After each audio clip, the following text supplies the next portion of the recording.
Yo, what's up, fam? And before we start the video, please leave a like, subscribe, and share to any and everyone that you can, just so we can get out there a little bit more. With that being said, let's get right into the video. So, proposed three-team trade that was sent Kristaps Porzingis to the Boston Celtics, Malcolm Brogdon to the Clippers.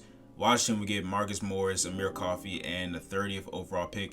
I don't think it's set in stone right now. I think Porzingis still has to opt into his contract by the end of today. The Celtics will have to put in some more contracts, probably like a guy like Gallinari, but it does look like the Celtics are very close to acquiring Kristaps Porzingis. So there's a lot of chatter on Twitter. Some people like it, some people don't like it, and some people actually hate it.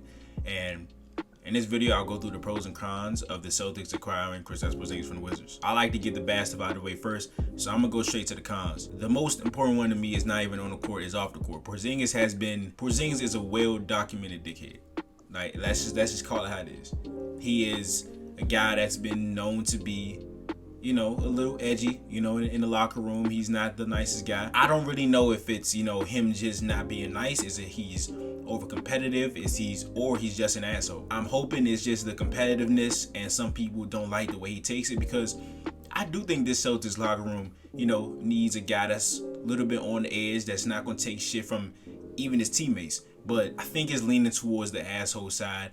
And of course, the worst thing of all is these rape allegations. The accuser, she gave details of allegedly what happened. It's some really bad stuff. I really hope it's not true for her sake and for Porzingis' sake. But true or false, that stuff can't be denied, and it's going to stick with Porzingis for the rest of his life. Also, I've seen reports of his brothers being cancers. We have the Jokic brothers in the spotlight a lot. They just seem to be very supportive of their brother. I'm pretty sure the Porzingis brothers are very supportive of him too, but I've seen reports of that being an issue.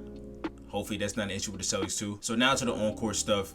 I've talked to a lot of Mavericks fans. I've talked to a lot of Wizards fans. I live in DC, so I know people that have watched every game of Porzingis this last season. He is a ball stopper, and that does concern me.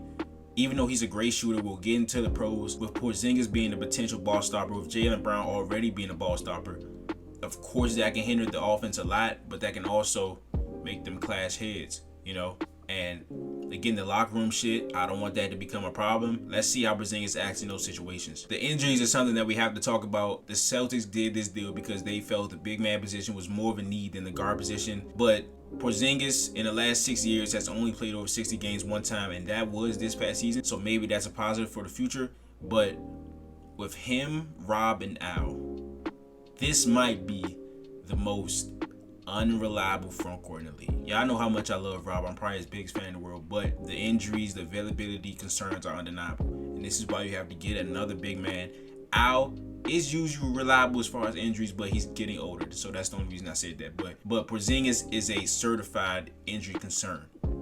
Only 60 games one time in the last 6 seasons is not something that you can just look over. So that's another one. Perimeter defense is also something that I don't like. We'll get into the pros, but he's an elite pick and roll defender. His ability to put his hand up and contest at his size at 7'3" and to drop down. But in isolation switches, Porzingis is not good at all. I don't expect a guy that's 7'3" to be great at moving his feet with quicker guys, but I really hope he can improve slightly in that aspect just for the Celtics' sake. Now, something that's in the pros and cons section is that he's in the contract year. Players in the contract year could play above what they've ever played before just to get that contract, or in doing so, they could become selfish. This is a team, the Celtics don't need any selfishness. This is a team that's a piece away. Porzingis can be this piece. They lost in 7 in the East Conference Finals this year. They were 2 games away from winning the finals the year prior. This is not a team that needs any locker room issues. This is not a team that needs any selfishness. So if Porzingis can come in here, his touches will be lowered. Let's get that out of the way now. Porzingis might not average the same amount of points, but for definite sure, he won't get the same amount of touches. We know that for sure. So how he handles that is going to be a big part of this team's success. Now, on to the pros. This past season, he was a great ISO scorer. Per 75 possessions, he had about 5.1 possessions of him ISOing. In those possessions, he was in his 97th percentile in ISO impact, and he drew fouls 20% of the time. He's also a great free throw shooter. Speaking of shooting, we all know Porzingis is a great shooter. He was 38.5% from 3 this season, 39% catch and shoot, and he was very efficient in the corner, 48% from 3 in the corner. Seems like a spot he likes a lot. Also, he's an elite post-up player. In post-ups per 75 possessions, he drew fouls 50% of the times he posted up last season. Just purely by the numbers. That the Celtics are a team that needs to get to the line more. Tatum took a step in that direction. Brown gets to the line sometimes. Al doesn't really get to the line. Rob doesn't really get to the line a lot.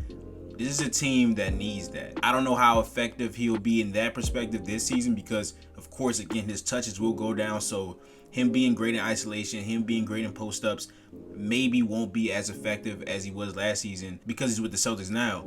But in those possessions where the Celtics have nothing going, he can be a great bailout option too. In the pick and pop too, he's a great pick and pop person because of his size to set a screen and his ability to shoot the ball. He can be the ultimate bailout option for the Celtics when they have nothing going. Also, he is an elite rim protector. There's nothing metrics wise, there's nothing tape wise that show you that he cannot protect the rim. This allows Rob to play that free safety role again. Rob will have to be a better perimeter defender than he was last year now that he will be playing with Porzingis.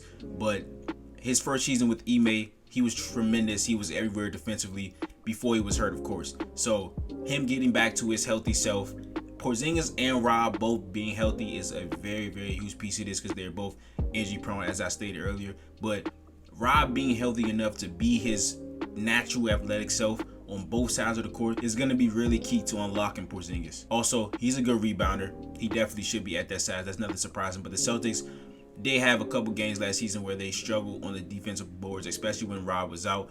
Porzingis should definitely help with that. But that's the video. Just a quick one on Porzingis. Hopefully the trade goes through. I would like to see something new for the Celtics.